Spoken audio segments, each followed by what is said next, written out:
ಗೃಹಲಕ್ಷ್ಮಿಯರಿಗೆ ಒಂದು bad news ಇದೆ. ಇನ್ನು ಮುಂದೆ 2,000 ರೂಪಾಯಿ ಬರಲ್ವಾ? ಇದ್ದಕ್ಕಿದ್ದ ಹಾಗೆ ಏನಾಯ್ತು? ಗೃಹಲಕ್ಷ್ಮಿ ಹಣದ ಆ ದೊಡ್ಡ ಅಪ್ಡೇಟ್ ಏನು, ಆ 2 ಬದಲಾವಣೆಗಳೇನು, ಇವೆಲ್ಲದರ ಬಗ್ಗೆ ಕಂಪ್ಲೀಟ್ ಮಾಹಿತಿಯನ್ನ ತಿಳಿಸ್ಕೊಡ್ತೀನಿ. ವಿಡಿಯೋವನ್ನ ಕೊನೆ ತನಕ ಮಿಸ್ ಮಾಡದೆ ನೋಡಿ. ಹಾಯ್, ಹೆಲೋ, ನಮಸ್ಕಾರ, ವೆಲ್ಕಮ್ ಟು ಬಾಸ್ವಾಲಾ ಯೂಟ್ಯೂಬ್ ಚಾನೆಲ್. ನಾನು ಚೈತ್ರ.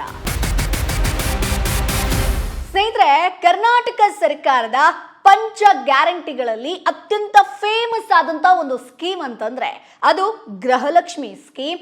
ಈ ಒಂದು ಯೋಜನೆ ಅಡಿಯಲ್ಲಿ ಮನೆಯ ಯಜಮಾನಿಗೆ ಪ್ರತಿ ತಿಂಗಳು 2,000 ರೂಪಾಯಿ ತರ ನೇರವಾಗಿ ಅವರ ಒಂದು ಬ್ಯಾಂಕ್ ಖಾತೆಗೆ ಜಮಾ ಆಗ್ತಾ ಇತ್ತು. ಕೋಟ್ಯಾಂತರ ಮಹಿಳೆಯರ ಜೀವನದಲ್ಲಿ ಒಂದಷ್ಟು ಬದಲಾವಣೆಗಳು ಕೂಡ ಆಗಿದ್ದಿದೆ. ಸೊ 2,000ದಿಂದ ಸಾಕಷ್ಟು ಜನ ಅದನ್ನ ಸದುಪಯೋಗ ಪಡಿಸ್ಕೊಂಡಿದ್ದಾರೆ. ಇದೀಗ ಈ ಒಂದು ಯೋಜನೆ ಸಂಬಂಧ 2 ದೊಡ್ಡ ಬೆಳವಣಿಗೆಗಳು ಆಗಿದೆ ಸ್ನೇಹಿತರೆ. ಒಂದು ಕಡೆ ಮಹಿಳೆಯರಿಗೆ 3 ಲಕ್ಷ ರೂಪಾಯಿವರೆಗೆ ಸಾಲ ನೀಡೋದಕ್ಕೆ ಗೃಹಲಕ್ಷ್ಮಿ ವಿವಿಧೋದ್ದೇಶ ಸಹಕಾರ ಸಂಘ ನಿಯಮಿತ ಸ್ಥಾಪನೆಗೆ ಸಚಿವ ಸಂಪುಟ ಗ್ರೀನ್ ಸಿಗ್ನಲ್ ಅನ್ನ ಕೊಟ್ಟಿರೋದು ಬಹುಶಃ ನಿಮ್ಗೆಲ್ರಿಗೂ ಕೂಡ ಗೊತ್ತಿರಬಹುದು, ಗೃಹಲಕ್ಷ್ಮಿ ಬ್ಯಾಂಕ್ ಅನ್ನುವಂಥದ್ದು. ಇನ್ನೊಂದು ಕಡೆ ಸತ್ತವರ ಬ್ಯಾಂಕ್ ಖಾತೆಗಳಿಗೆ ಕೋಟ್ಯಾಂತರ ರೂಪಾಯಿ ಜಮೆಯಾಗಿರುವಂತ ಒಂದು ಅಚ್ಚರಿ ವಿಚಾರ ಬೆಳಕಿಗೆ ಬಂದಿತ್ತು. ಅದರ ಜೊತೆಗೆ ಈಗ ಗೃಹಲಕ್ಷ್ಮಿಯರಿಗೆ ಪ್ರತಿ ತಿಂಗಳು 2,000 ರೂಪಾಯಿ ಬರ್ತಾ ಇತ್ತಲ್ವಾ, ಅದರಲ್ಲೂ ಕೂಡ ಬದಲಾವಣೆ ಆಗಿದೆ. ಹಾಗಾದ್ರೆ ನೀವು ಕೇಳ್ಬೋದು, ಏನ್ ಮೇಡಮ್ ಹಾಗಾದ್ರೆ ಇನ್ ಮುಂದೆ 2,000 ಬರಲ್ವಾ ಅಂತ ಹೇಳ್ಕೊಂಡು, ಅದರ ಬಗ್ಗೆನೇ ಈ ವಿಡಿಯೋದಲ್ಲಿ ನಿಮ್ಗೆ ತಿಳಿಸ್ಕೊಡ್ತಾ ಹೋಗ್ತೀನಿ. ಸೊ ಗೃಹಲಕ್ಷ್ಮಿ ಯೋಜನೆಯಡಿ ಈವರೆಗೆ ನಾವು ನೋಡೋದಾದ್ರೆ ಸುಮಾರು 1.24 ಕೋಟಿ ಫಲಾನುಭವಿಗಳು ಅಂದಾಜು ಪ್ರತಿ ತಿಂಗಳು 2,000 ರೂಪಾಯಿಯನ್ನ ಪಡ್ಕೋತಾ ಇದ್ರು ಸ್ನೇಹಿತರೆ. ಈಗಾಗಲೇ ಒಂದು 26 ಕಂತುಗಳನ್ನ ಯಶಸ್ವಿಯಾಗಿ ಪಾವತಿಸಲಾಗಿದೆ. ಒಂದಷ್ಟು ಜನರಿಗೆ ಬಂದಿಲ್ಲ ಅಂತಾನೂ ಕೂಡ ಹೇಳ್ತಾ ಇದ್ದಾರೆ.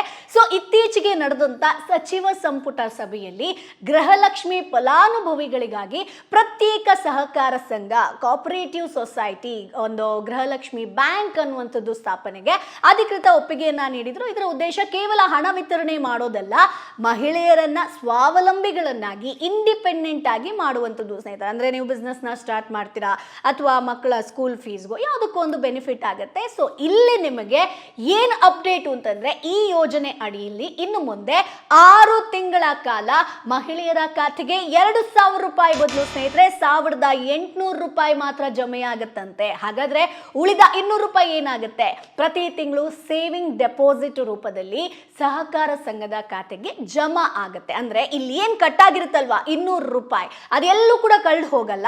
ಅದು ಮಹಿಳೆಯರೇ ಸದಸ್ಯರಾಗಿರುವಂತ ಸಂಘದ ಶೇರ್ ಕ್ಯಾಪಿಟಲ್ ಹಾಗೆ ಉಳಿತಾಯದ ಭಾಗವಾಗಿರುತ್ತೆ. ಇದರಿಂದ ಮಹಿಳೆಯರು ಭವಿಷ್ಯದಲ್ಲಿ ಒಂದು ದೊಡ್ಡ ಮೊತ್ತದ ಸಾಲವನ್ನ ಪಡೆಯೋದಕ್ಕೆ ಅರ್ಹರಾಗಿರ್ತಾರೆ. ಹಾಗಾದ್ರೆ ಸದಸ್ಯತ್ವ ಪಡೆಯೋದು ಹೇಗೆ? ಸೊ ಗೃಹಲಕ್ಷ್ಮಿ ಬ್ಯಾಂಕ್ ಅಥವಾ ಸಹಕಾರ ಸಂಘದ ಸದಸ್ಯರಾಗುವುದಕ್ಕೆ ಒಂದಷ್ಟು ನಿಯಮಗಳಿದೆ ಸ್ನೇಹಿತರೆ. ಇಲ್ಲಿ ಒಮ್ಮೆ ಮಾತ್ರ ನೀವು 1,250 ರೂಪಾಯಿಯನ್ನ ಪಾವತಿಸಬೇಕಾಗತ್ತೆ. ಇದರಲ್ಲಿ 1,000 ರೂಪಾಯಿ ಷೇರು ಹಣ, 250 ರೂಪಾಯಿ ನಿಮಗೆ ಪ್ರೊಸೆಸಿಂಗ್ ನೋಂದಣಿ ಶುಲ್ಕ ಇರುತ್ತೆ. ಕನಿಷ್ಠ 6 ತಿಂಗಳು ಪ್ರತಿ ತಿಂಗಳು ನೀವು 200 ರೂಪಾಯಿಯನ್ನ ಉಳಿತಾಯ ಮಾಡಲೇಬೇಕು. ಸೊ ಹಾಗಾಗಿ ನಿಮಗೆ ಪ್ರತಿ ತಿಂಗಳು ಉಳಿತಾಯ ಮಾಡೋದಕ್ಕೆ ಕಷ್ಟ ಆಗುತ್ತೆ ಅನ್ನುವಂತ ನಿಟ್ಟಿನಲ್ಲಿ ಗೃಹಲಕ್ಷ್ಮಿ ಹಣ ಏನ್ 2,000 ರೂಪಾಯಿ ಬರುತ್ತಲ್ವಾ, ಸೊ ಅದರಲ್ಲಿ ನಿಮಗೆ ಕಟ್ ಡೌನ್ ಆಗುತ್ತೆ 200 ರೂಪಾಯಿ. ಸೊ ಅಷ್ಟೇ ಅಲ್ಲ, ಮಹಿಳೆಯರಿಗೆ 3 ಲಕ್ಷದವರೆಗೆ ಸಾಲ ಸಿಗುತ್ತೆ.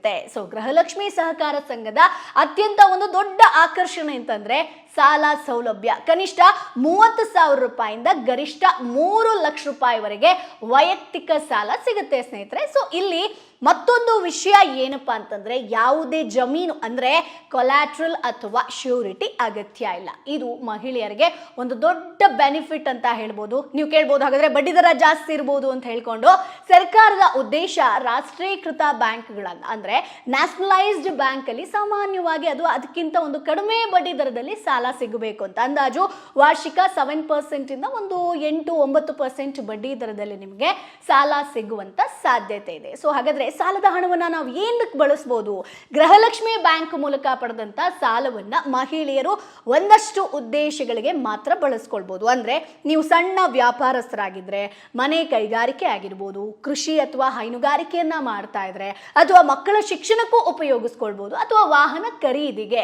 ಅಂದ್ರೆ ಇದರಿಂದ ಮಹಿಳೆಯರು ಕೇವಲ ಗೃಹಿಣಿಯರಾಗಿ ಉಳಿಯದೆ ಉದ್ಯಮಿಗಳಾಗುವಂತ ಅವಕಾಶವನ್ನ ಸರ್ಕಾರ ನಿಮಗೆ ನೀಡ್ತಾ ಇದೆ.